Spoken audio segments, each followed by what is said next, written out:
Belajar fisika pakai teori behavioristik. Emang bisa?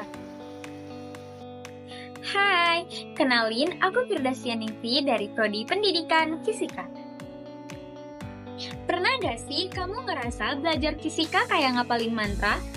Rumus gaya, kecepatan, kelajuan, pusing. Tapi ada loh teori psikologi yang ngebantu kamu belajar fisika dengan lebih efektif. Namanya teori behavioristik. Behavioristik adalah teori belajar yang mendorong perubahan perilaku sebagai hasil interaksi antara stimulus dan respons.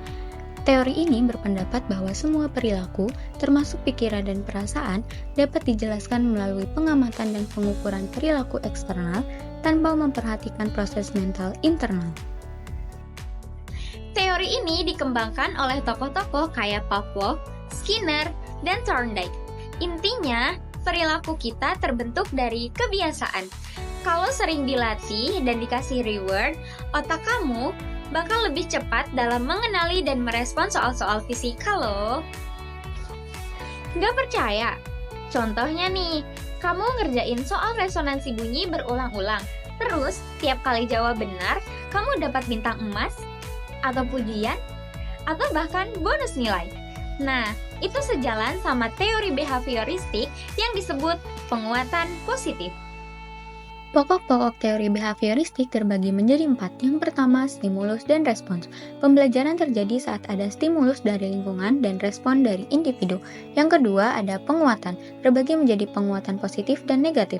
Penguatan positif memberi hadiah atau pujian untuk meningkatkan perilaku yang diinginkan, dan penguatan negatif menghilangkan sesuatu yang tidak disukai agar perilaku meningkat. Yang ketiga ada latihan dan pengulangan. Semakin sering suatu respons dilakukan dan diperkuat, semakin kuat dan otomatis perilaku itu terbentuk. Dan yang terakhir ada hukuman, untuk mengurangi atau menghentikan perilaku yang tidak diinginkan. Nah, kalian tahu nggak sih, ada 2 eksperimen terkenal dari teori behavioristik. Aku kasih tahu ya. Eksperimen pertama dari B.F. Skinner dengan tikus dalam Skinner box atau operant conditioning. Skinner menaruh tikus dalam kotak khusus yang disebut Skinner box. Di dalam kotak ada tuas yang bisa ditekan tikus. Jika tikus menekan tuas, maka makanan akan keluar. Tikus belajar bahwa menekan tuas sama dengan mendapatkan makanan. Kesimpulannya, perilaku menekan tuas diperkuat oleh konsekuensi makanan yang disebut dengan penguatan positif. Eksperimen kedua dari Ivan Pavlov dengan anjing dan bel atau classical conditioning. Pavlov meneliti air liur anjing saat diberi makanan. Awalnya, makanan diberikan kepada anjing dan anjing mengeluarkan air liur sebagai respons alami. Lalu, Pavlov membunyikan bel sebelum memberi makanan secara berulang-ulang. Kemudian, Pavlov membunyikan bel saja tanpa menaruh makanan, dan anjing tetap mengeluarkan air liur. Kesimpulannya, anjing mengasosiasikan bel sebagai stimulus netral dengan makanan. Ini disebut pembelajaran asosiasi. Selain itu teman-teman, guru juga bisa pakai pendekatan behavioristik pas ngajar loh.